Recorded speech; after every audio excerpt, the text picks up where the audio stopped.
Hello दोस्तों, मैं अवधेय sir. अपने YouTube channel smart science Buxar official की तरफ से धन्यवाद। साथियों, आप सबों के बीच जो है आज एक नए वीडियो मैथ से लेकर आए हुए हैं। पाठ का नाम है एलसीएम। तो चलिए देखते हैं एलसीएम। पढ़ेंगे आज एलसीएम बिल्कुल ही आसान भाषा में, बेस्ट ट्रिक के माध्यम से सीखेंगे। जैसे देखिए, क्वेश्चन आपको दे आ जाएगा 8, 16, 32, 64,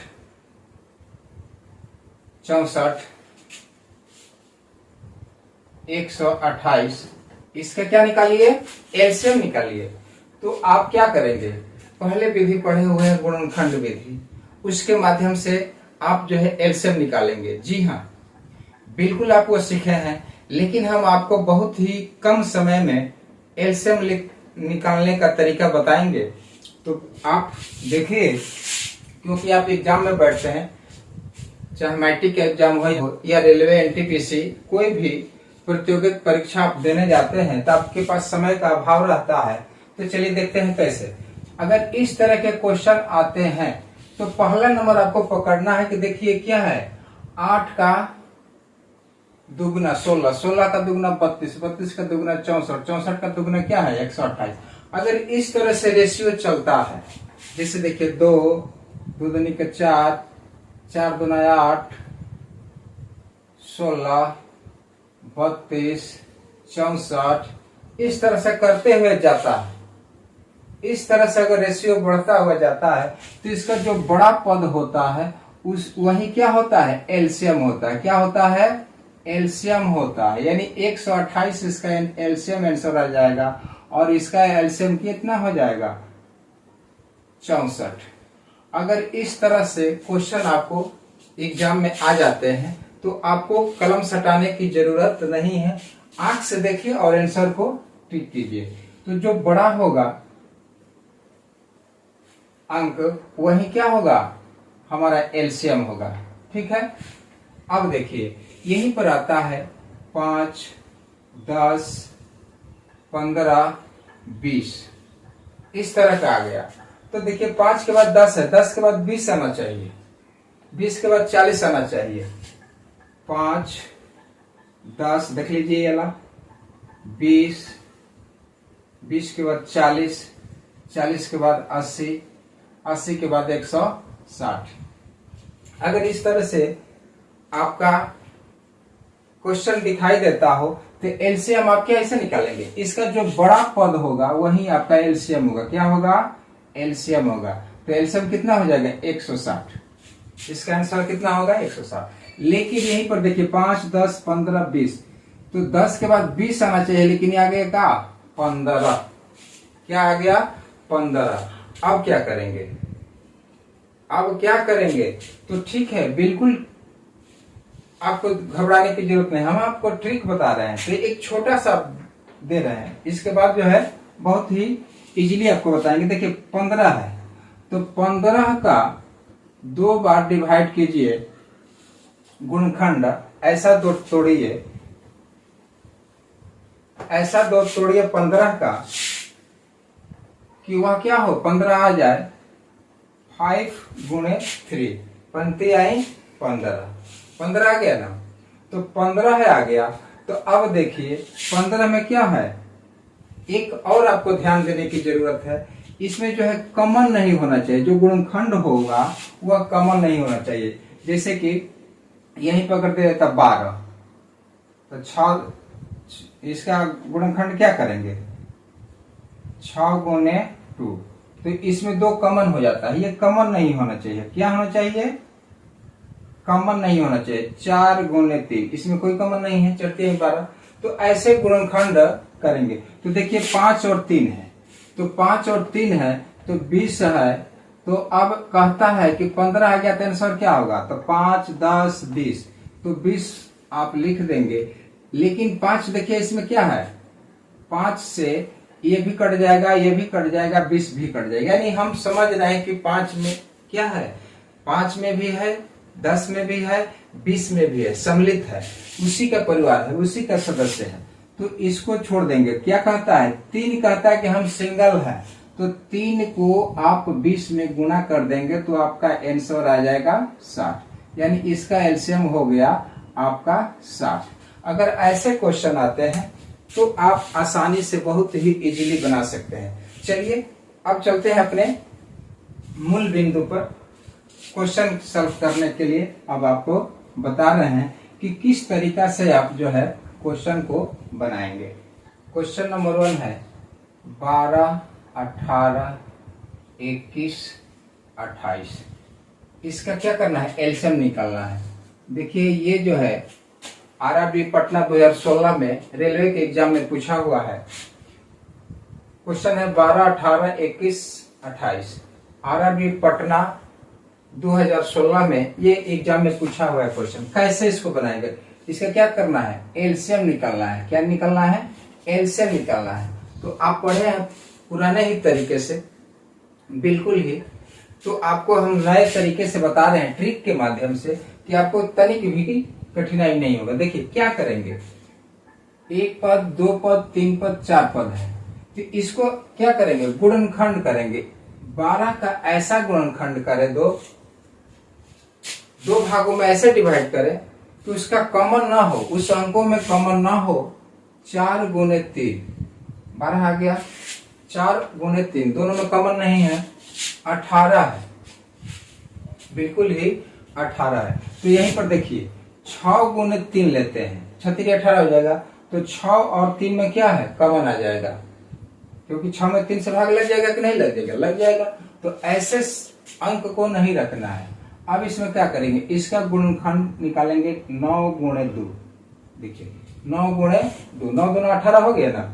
फिर उस तरह से निकालेंगे 21, 21 का गुणनखंड निकालेंगे।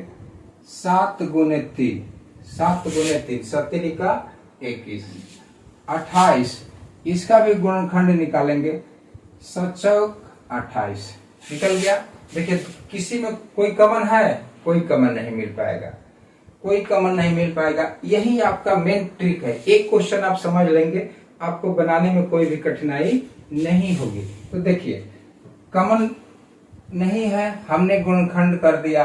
अब इसका क्या करना है? एलसीएम निकालना है। क्या निकालना है? एलसीएम निकालना है। तो एलसीएम निकालने के लिए क्या करेंगे?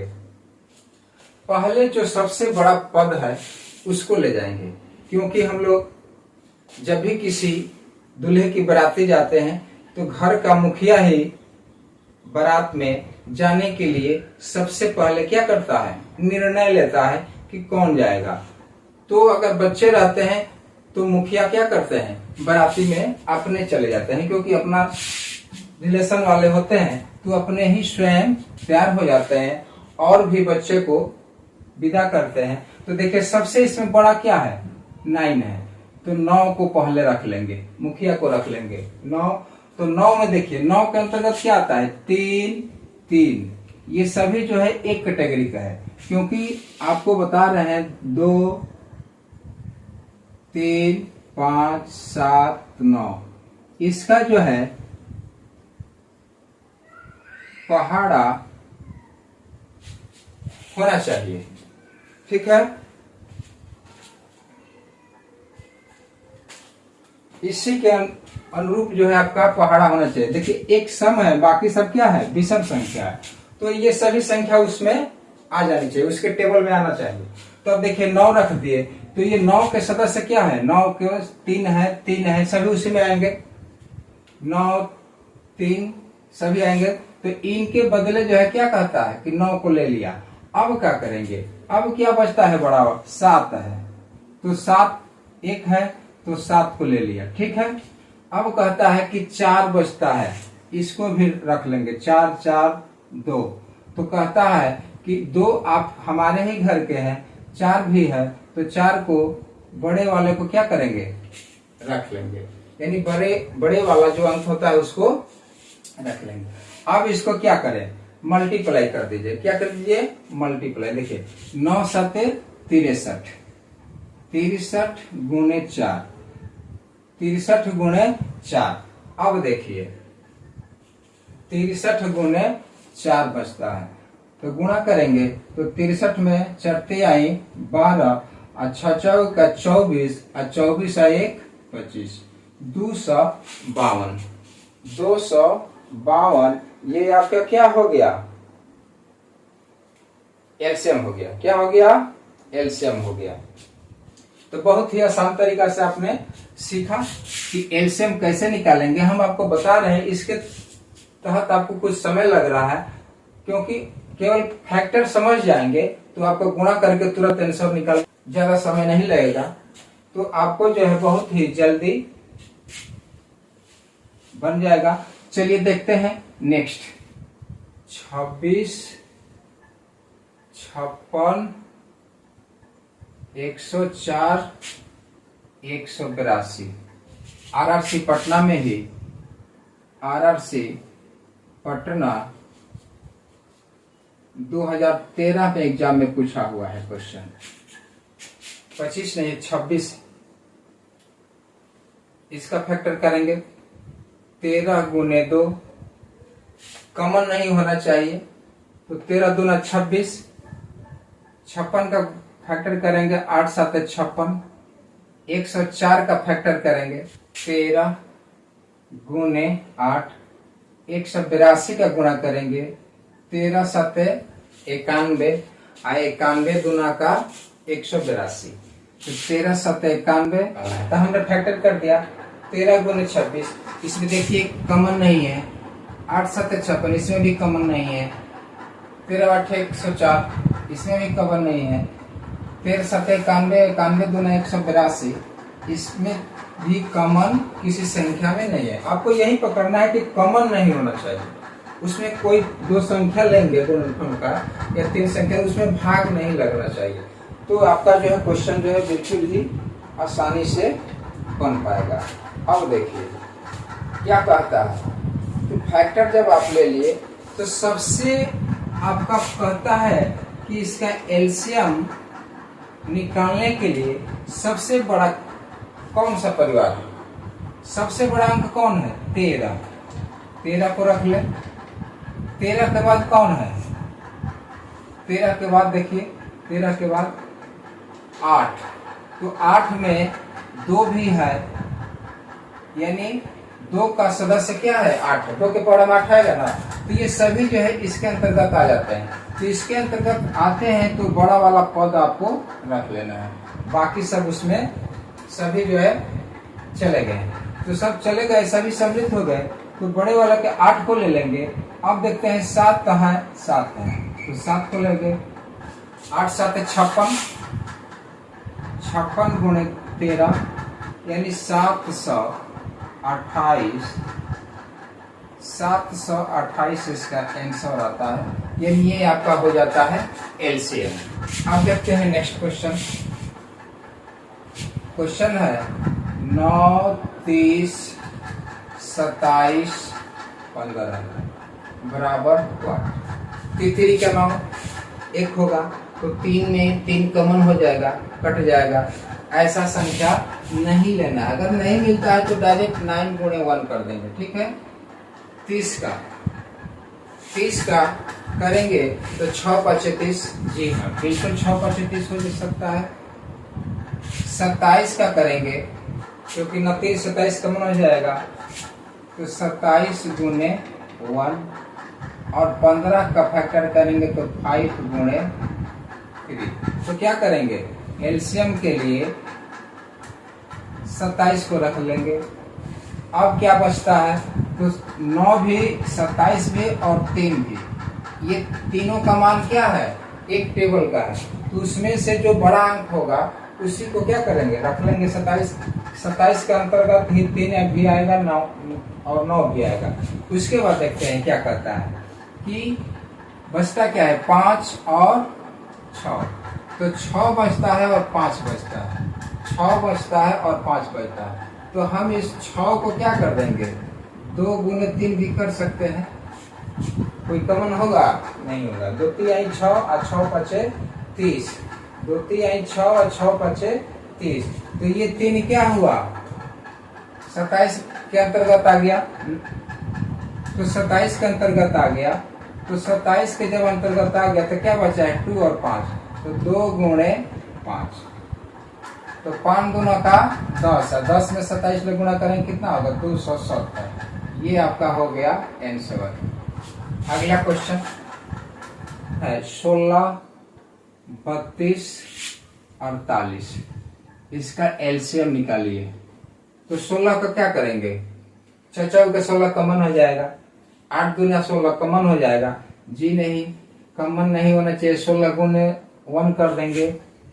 अब देखिए 32 में क्या करता है, 32 में कॉमन क्या करेंगे, 16 दूना 32 होगा, फैक्टर नहीं आएगा, इसमें क्या करेंगे 32 गुने 1 कर देंगे, 16 तिया 48, फैक्टर हो गया। अब एलसीएम निकालेंगे, एलसीएम निकालेंगे।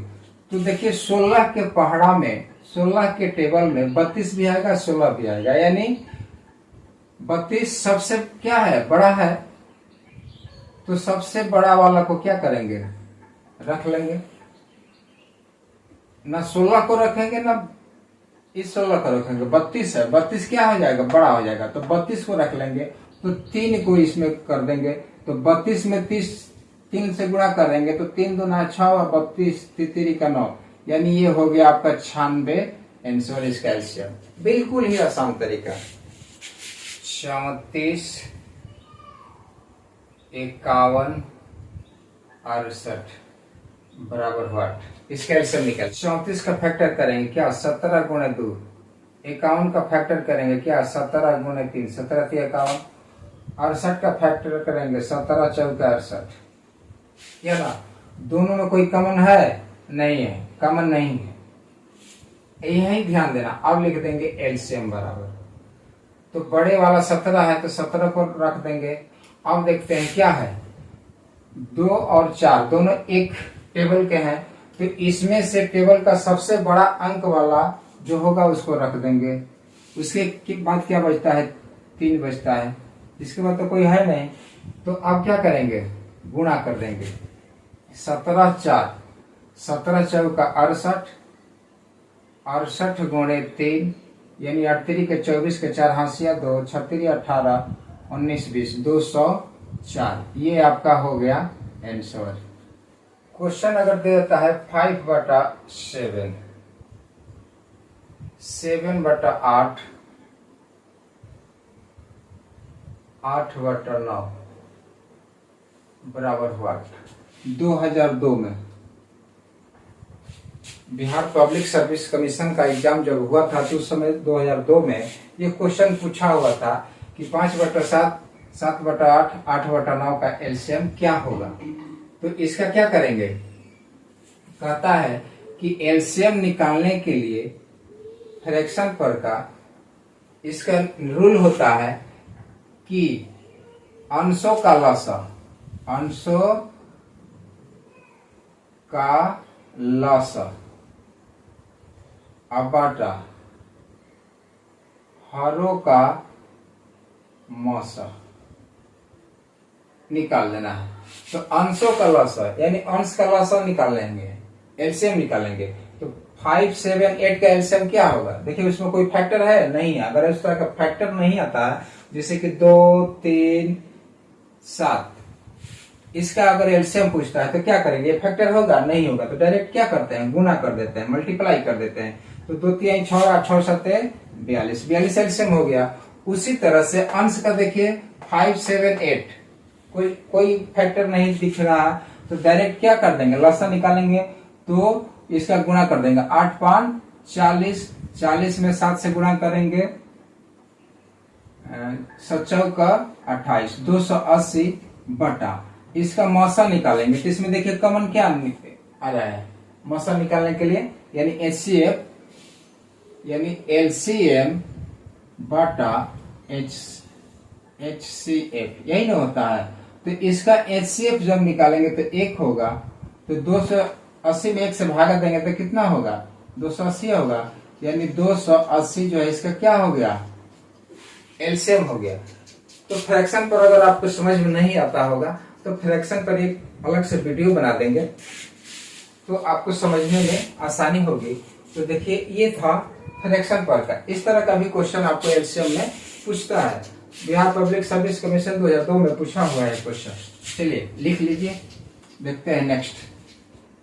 रेलवे रिक्रूटमेंट बोर्ड 2006 में क्वेश्चन आया हुआ है। रेलवे एग्जाम में 2006 में क्वेश्चन पूछा हुआ था कि 4 का घात 7 है और 4 के घात 5 है, 4 के घात 6 है और 4 के घात क्या है 4 है। तो इसका एलसीएम निकालिए, इसका एलसीएम निकालिए। तो अब आपका माथा क्या होगा, फेल हो जाएगा। ठीक है, तो घबराने की जरूरत नहीं है। अब देखिए इसका क्वेश्चन कैसे बनाएंगे। इसका रूल कहता है, क्या रूल कहता है एलसीएम का, कि यदि आधार समान हो तो बड़े वाला जो घात होगा उस संख्या का वही एलसीएम होता है। तो देखिए 4 के पावर 7 है, 5 है, 6 है, 4 है। तो सबसे बड़ा क्या है 7 है ना। तो 4 के पावर 7 है, तो इसका आंसर यही हो जाएगा 4 के पावर 7, क्योंकि आधार समान रहता है और घात क्या होती है, जो बड़ी होती है वही घात, बड़ी वाली घात ही एलसीएम हो जाती है। उसको डायरेक्ट आंसर लिख देते हैं उसका एलसीएम। अब यहीं पर देख लीजिए, बाद में पढ़ाएंगे ही एचसीएफ। एचसीएफ क्या कहता है, यहीं पर एचसीएफ कहता है कि यदि आधार समान हो, यदि आधार समान हो तो एचसीएफ अगर निकालने को इस तरह का क्वेश्चन देता है तो आधार समान रहता है तो सबसे छोटा उसका घात जो होता है वही उसका आंसर होता है। यही ना है 4 के पावर 4, यानी 4 के घात 4 है, तो इसका आंसर क्या हो जाएगा 4 के पावर 4। कौन सा, एचसीएफ। और एलसीएम के लिए बड़ी घात, एचसीएफ के लिए छोटी घात, यानी लसा के लिए बड़ी घात, मसा के लिए छोटी घात। ऐसे अगर देखने को मिलता है क्वेश्चन तो आप कलम की जरूरत नहीं है, तुरंत देखिए और आंसर को लिख डालिए। मैथ का एग्जाम हुआ है 2001 में, तो उसमें भी ये क्वेश्चन पूछा हुआ था कि इसका जो है एलसीएम निकालिए। क्या निकालिए, एलसीएम। तो हम आपको यहीं से एलसीएम भी बता देते हैं और एचसीएफ भी बता देते हैं, यानी लसा और मसा दोनों साथ ही साथ। तो देखिए आधार क्या है, समान है। आधार समान है तो सबसे बड़ा घात वाला क्या होता है, लसा होता है, और सबसे छोटी घात वाली क्या होता है, मसा होता है। लेकिन यहाँ पर आपको हम दिए हैं इसलिए कि इसका घात क्या है, ऋणात्मक है। तो ऋणात्मक में आपको पकड़ना होगा कि -9 बड़ा है -10 ले, -10 बड़ा है -11 से, -11 बड़ा है -16 से। यानी सबसे बड़ा क्या है -9 और सबसे छोटा क्या है -16। तो सबसे बड़ा वाला क्या होगा, एलसीएम होगा। तो एलसीएम क्या है, 5 के घात -9 है, तो 5 के घात -9, ये आपका हो जाएगा क्या, एलसीएम। और एचसीएफ क्या कहता है, एचसीएफ कहता है कि सबसे छोटा जिसका घात होता है वह एचसीएफ होता है। वह क्या होता है, मसा होता है। तो सबसे छोटा क्या है, -16 है, तो 5 के घात -16, ये आपका हो जाएगा एचसीएफ। इस तरह से आप निकाल सकते हैं एलसीएम और एचसीएफ। पूछा था LIC ऑफ इंडिया का एग्जाम हुआ था 2003 में, तो क्वेश्चन पूछा हुआ है कि इसका एलसीएम, उसमें पूछा हुआ है एचसीएफ, इसका एचसीएफ क्या होगा। तो 7 का घात 8 है, 7 के पावर घात 6 है, 7 के घात 5 है, 7 के घात 10 है, तो एलसीएम क्या होगा। तो अभी हम आपको बताएं कि यदि आधार क्या हो, समान हो, यदि आधार समान हो तो सबसे बड़ा जिसका घात होता है वह एलसीएम होता है। तो सबसे बड़ा घात क्या है, 10 है, तो 7 के पावर 10 हो जाएगा एलसीएम। और एचसीएफ क्या कहता है कि सबसे छोटा जो जिसका घात है, तो 5 है ना सबसे छोटा है, तो 7 के घात 5, ये हो जाएगा आपका एचसीएफ। तो कम समय में आपको एलसीएम का कुछ क्वेश्चन जो है सॉल्व कराए हैं, जो आपको इस तरह के क्वेश्चन मिलेंगे तो आपको बनाने में कठिनाई नहीं होगी। तो चलिए मिलते हैं नेक्स्ट वीडियो में, फिर लेकर आएंगे एलसीएम और एचसीएफ से अगला वीडियो। अभी आपको ये छोटा जो है बेसिक, आपको बेसिक कंसेप्ट बता रहे थे कि आप इसके माध्यम से जो है ट्रिक के माध्यम से एलसीएम आप आसानी से निकाल सकते हैं। तो चलिए मिलते हैं नेक्स्ट वीडियो में। जय हिंद, जय भारत, थैंक्स।